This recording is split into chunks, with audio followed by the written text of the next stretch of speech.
Bapak Ibu, para kadang kinasih simbah-simbah lan adik-adik, para rama, suster, bruder berkah dalem Gusti. Sugeng rawuh wonten ing PDSK channel menika. Kados pundi kabar panjenengan?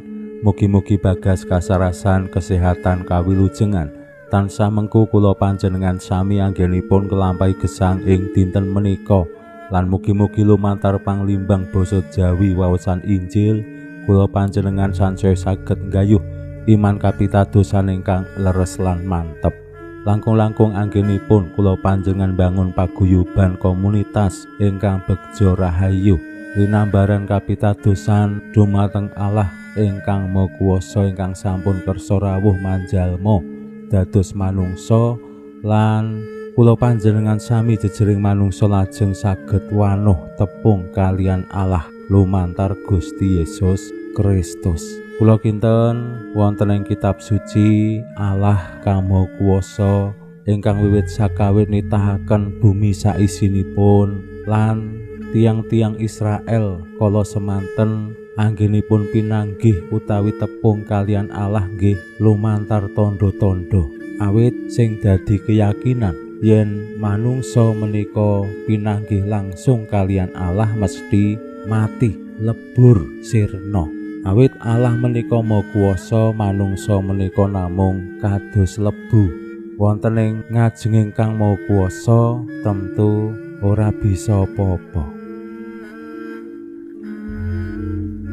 Kitab suci lajeng paring wartos bilih anggenipun umat Israel pinanggih kalian Allah, tepung kalian Allah lumantar tondo-tondo. Mbuh kuwi alam, mbuh kuwi impen, mbuh kuwi penampakan lan sanes-sanesipun.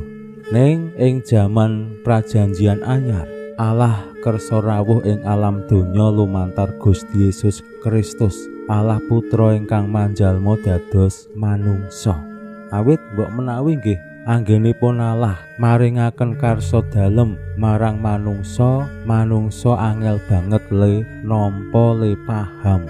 Saengga kanthi ngasorake diri dados manungsa, lajeng manungsa saged nampi kanthi basa lan tata cara manungsa. Kados kula panjenengan nggih nek gadah ingah-ingan iwen, mbuh kuwi pitik, kirek, wedhus, sapi, menika lak sok-sok awake dhewe ya omong-omongan. Ning anggene omong-omongan ya urung mesti dingerteni sato kewan sing awake dhewe ingu. Mbok menawa kanthi tanda-tanda nek umpamane duwe kirike sikile munggah ning bangku terus dicablek merga lara sacara naluriah, kirike terus duweni kesimpulan ra oleh nek sikile munggah ning bangku utawa diagar-agari gitik.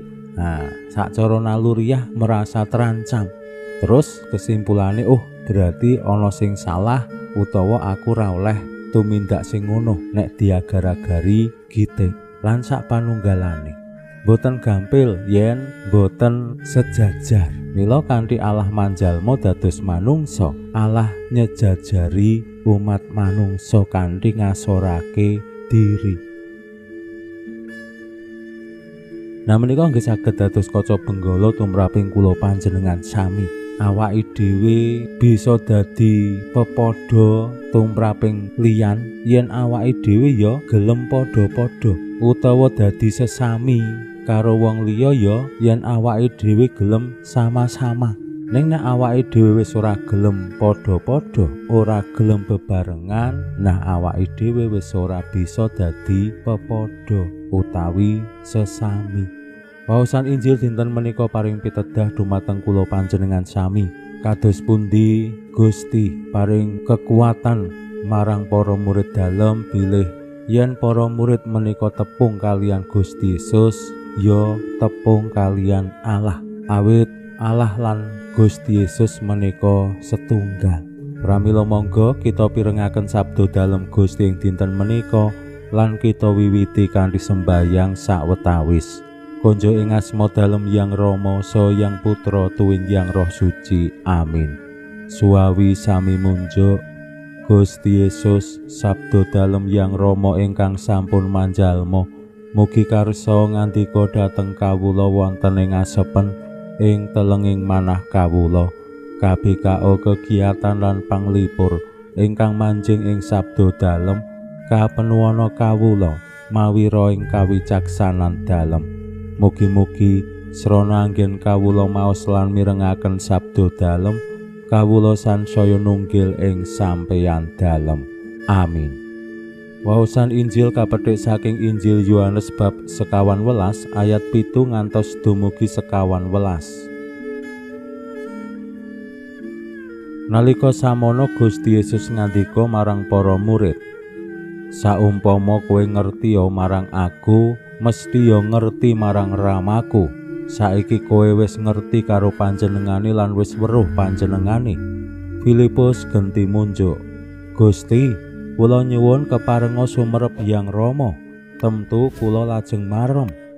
Pangandika dalem, seprana seprene kowe kumpul karo Aku, Filipus, handak kowe durung ngerti karo Aku. Sing sapa weruh Aku, ya weruh Hyang Rama. Kepriye bisamu matur, kula nyuwun keparenga sumerep Hyang Rama? Apa kowe ngandel yen Aku ana ing Rama lan Rama jumeneng ing Aku? Sabda kang dak kandhakake iki dudu Aku dhewe sing kandha, nanging Hyang Rama sing nunggal ing Aku. Aku iki ana ing Hyang Rama lan Hyang Rama jumeneng ing Aku. Yen ora apese ngandela marang pakaryan-pakaryan dalem. Mangkene kandhaku, sing sapa ngandel ing Aku mesti nindakake pakaryan sing dak tindakake, malah sing luwi.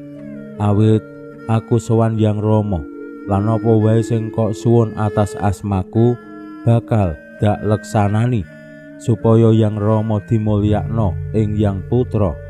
Yen kowe nyuwun apa-apa marang Aku atas asmaku, mesti dak leksanani.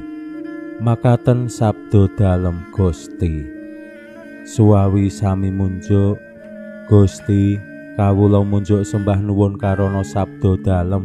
Sabda dalem dadosa obor ingkang madangi margining gesang kawula. Katuntuna kawula sageta sabda dalem menika numusi manah ngantos tansah ngrembaka kangge nggayuh gesang ing suwarga. Amin. Bapak Ibu para kadang kinasih simbah-simbah lan adik-adik, kanthi blaka suta Gusti Yesus paring pitedah dumateng para murid dalem ingkang pranyata dereng paham sinten menika Gusti Yesus lan gegayutane kalian Allah Rama. Filipus ingkang dados wakilipun para murid matur dumateng Gusti supados saged tepung kalian Allah Hyang Rama. Padahal Gusti Yesus sampun ngendika, sing tepung karo Aku, sing weruh Aku ya weruh Hyang Rama. Nah menika misteri kealahan ingkang sacara logika alam pikirane awake dhewe temtu boten saged nampi sedaya misteri Allah sawetahipun. Kula yakin ugi agama-agama apa wae durung bisa madai maha agunge Allah ana ing alam pikirane manungsa. Merga apa menungsa ki mung cilik, Allah ki gedhe. Nek wonten ing basane tiyang Jawi, donyane manungsa ki donya cilik, donyane Allah kuwi donya gedhe. Ora mungkin sing cilik nyaplok sing gedhe. Mikrokosmos karo makrokosmos.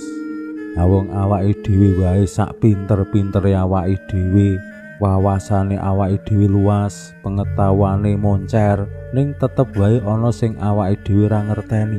Kados kula umpamane kula menika Rama Keuskupan Agung Semarang, ning dereng sedaya paroki utawi gereja-gereja paroki kula ngerteni.